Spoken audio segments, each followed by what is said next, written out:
Dear students, I am doctor Mamta Solanki, assistant professor. आज की video का टॉपिक है locomotion in amoeba and paramecium. ये टॉपिक बीएससी पार्ट सेकंड का है। हम इन्वर्टिब्रेट्स पढ़ रहे हैं। Protozoans exhibits diverse mode of locomotion across the various groups, but the modes of locomotion can be broadly divided into flagellar, ciliary and amoeboid movement। Protozoans में जो movement पाया जाता है उनकी बॉडी के चारों तरफ पाए जाने वाले सीलिया, फ्लैजिला या आभासी जो कूटपाद होते हैं उनके द्वारा इनमें लोकोमोशन या गमन की क्रिया होती हैं।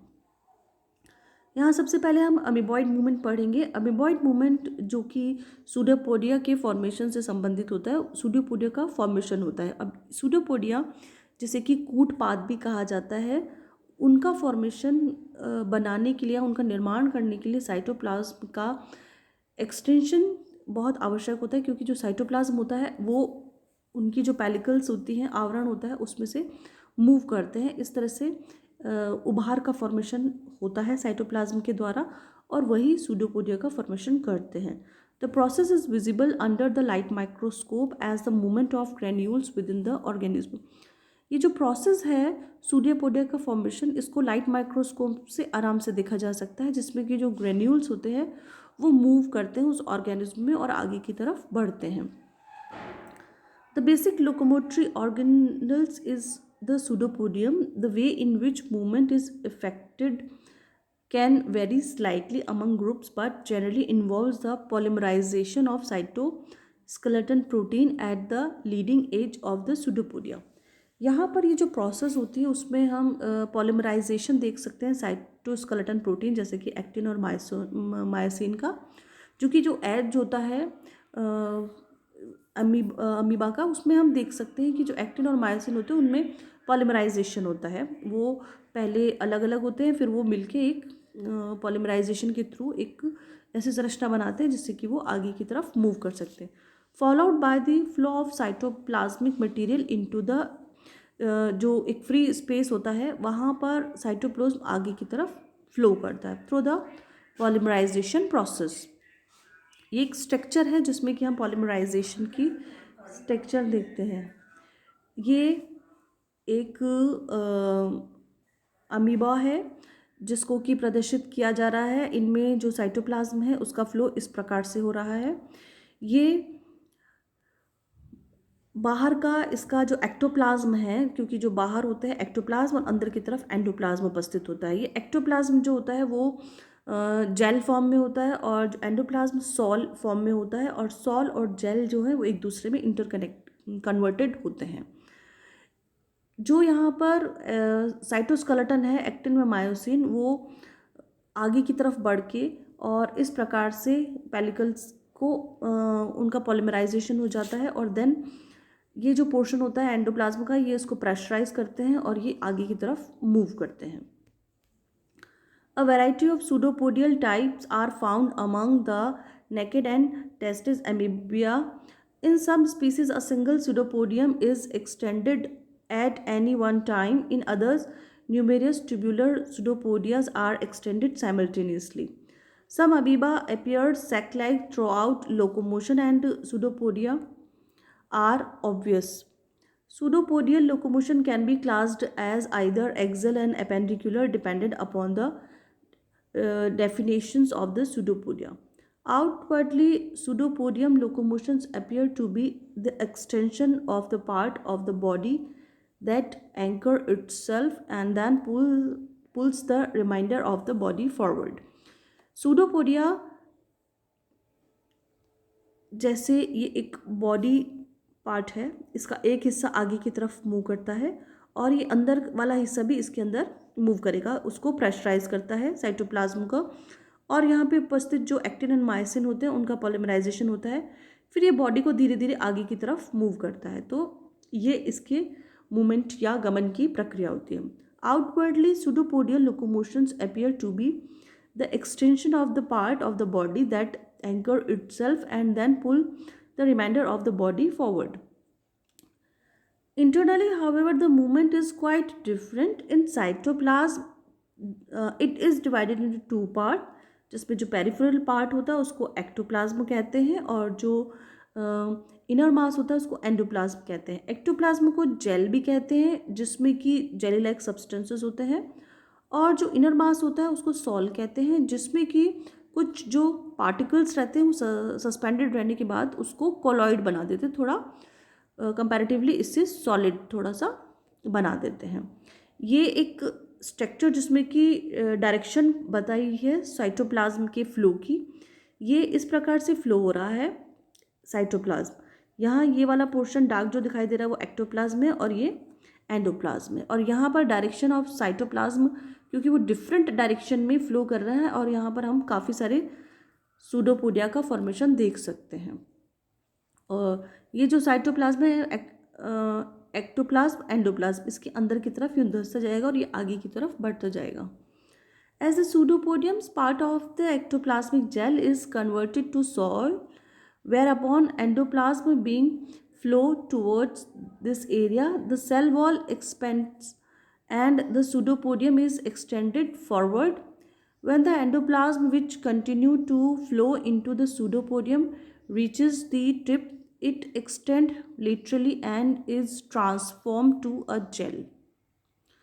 Basically, the movement is one of the extended and appendage and then emptying the body into the appendage, thereby converting the latter into the former.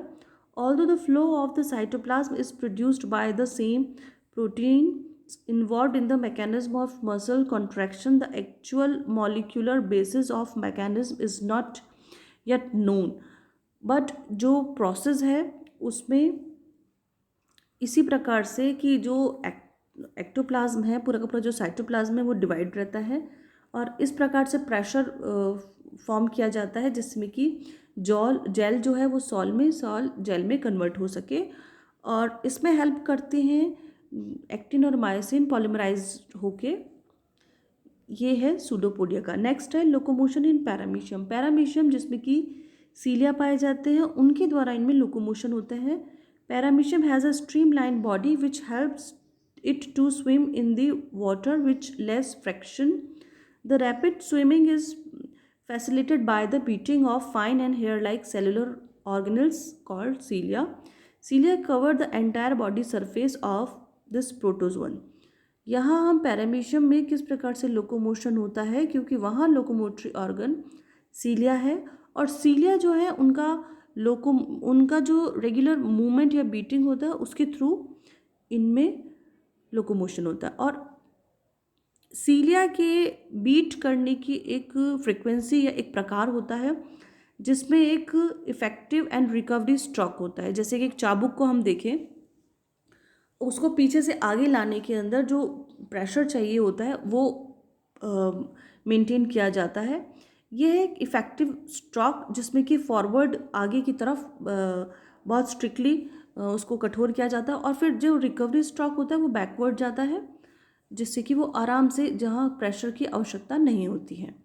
जैसे कि कोई तैराक है वो अपने हाथों का यूज़ करता है आगे बढ़ने के लिए, सेम उसी तरह से इन सीलिया का उपयोग किया जाता है। सीलियरी मूवमेंट इन पैरामीशियम, यहाँ पर हम दो प्रकार के मूवमेंट जो सीलिया का अरेंजमेंट है वो देखेंगे। इन paramecium locomotion mainly occurs by the movement of सीलिया। It can moves forward and backward. ये आगे की तरफ, क्योंकि जो पैरामीशियम है वो आगे और पीछे की तरफ उन सीलिया के मूवमेंट के थ्रू ही घूमता है, ऐसा ज़रूरी नहीं उसको अपने बॉडी को मूव कराए। It can move forward and backward. While moving forward cilia strongly move from anterior to posterior. Similarly for backward movement cilia strongly move from posterior to anterior. बहुत स्वाभाविक सी बात है, जब उसको आगे की तरफ जाना होगा तो वो एंटीरियर टू बैकवर्ड फॉरवर्ड करेगा सीलिया को, और जब पीछे की तरफ जाना है तो back to anterior posterior to anterior जो है मूव करेंगे cilia. All the cilia do not move at a time. यहाँ पर जो सीलिया होते हैं वो एक साथ मूव नहीं करते हैं। सीलिया ये दो प्रकार के मूवमेंट होते हैं इनमें, जो कि सीलिया ट्रांसफर रो में लगे होते हैं उनका मूवमेंट तो सेम टाइम का होता है, लेकिन जो और इस प्रकार के जो मूवमेंट होते हैं उसको सिंक्रोनस रिदम कहते हैं। बट जो सीलिया लॉन्गिट्यूडनल रो में लगे होते हैं उनका जो मूवमेंट होता है वो मेटाक्रोनिक होता है, मतलब एक पूरा सीलिया जो है मूव कर जाएगा, उसके बाद दूसरा सीलिया मूव करेगा। The back and fourth movement of the cilia are also called as the effective and recovery stalk respectively. Cilia moves just like a pendulum or a paddle. The cilium moves the water parallel to the surface of its attachment like that. The paddle stalk movement. The movement of water is perpendicular to the longitudinal axis of cilium. यहाँ effective and recovery stock के बारे में हम पढ़ेंगे। In diagram से हम effective and recovery stock को समझ सकते हैं। इफ़ेक्टिव स्टॉक क्या होता है? इस स्टॉक में cilium bends and beats against water, thus bringing the body forward and sending the water backward. जबकि रिकवरी स्टॉक में during recovery stroke the cilium comes back to original position by its backward movement without any resistance. यहाँ पर जो सीलिया होता है बहुत strongly effective stock में अपने आप को बिल्कुल टाइट कर लेता है, और रिकवरी मूवमेंट में वो अपने आप आराम से इस प्रकार से आ जाता है, जैसे कि 5 4 3 2 1। यहाँ से अगर वो वापस आए तो बहुत इफ़ेक्टिव तरीके से यहाँ थोड़ा स्ट्रांग या सॉलिड हो जाता है, और फिर रिकवरी स्टॉक में पुनः अपनी स्थिति में चला जाता है। Cilia shows two type of coordinating rhythm, जिसमें कि हमने पढ़ा था synchronous rhythm and meta synchronous. जब सीलिया का बीटिंग जो है वो साइमल्टेनियसली होता है, ट्रांसफर रो में होता है, तो वो सिंक्रोनस कहते हैं। लेकिन जब सीलिया एक के बाद एक बीट करता है और लॉन्गिट्यूडनल रो में बीट करता है तो वो मेटाक्रोनस कहते हैं। The metachronal waves pass from anterior to posterior end. The beating of cilia can be reserved to move backward when the paramecium encounter any undesirable object in the path. यहाँ कुछ और terms है ciliary, क्योंकि जो paramecium है उसके mouth के आसपास जो उसका बकल कैविटी रहती है, वहाँ पर जो सीलिया का अरेंजमेंट है वो डिफरेंट तरीक़े का होता है। ये यहाँ पर हम देख सकते हैं इफ़ेक्टिव एंड रिकवरी स्टॉक, और cilia indicating effective and recovery stroke, जिसमें एक बार वो बहुत कठोर होता है और फिर वो धीरे धीरे रिकवरी स्टॉक की तरफ चलता है। यहाँ कुछ सीलियरी मूवमेंट के बारे में बता रहे हैं कि उनका मूवमेंट किस प्रकार से होता है। Ciliary movement is the fastest locomotion in protozoan. Cilia के द्वारा जो लोकोमोशन होता है, फ्लैजिलम में भी इतनी अच्छी तरह से लोकोमोशन नहीं होता, ना सूडोपोडिया द्वारा होता है, लेकिन सीलिया के द्वारा जो लोकोमोशन है सबसे फास्टेस्ट है इन प्रोटोजोन्स में कंपैरेटिवली। Thank you.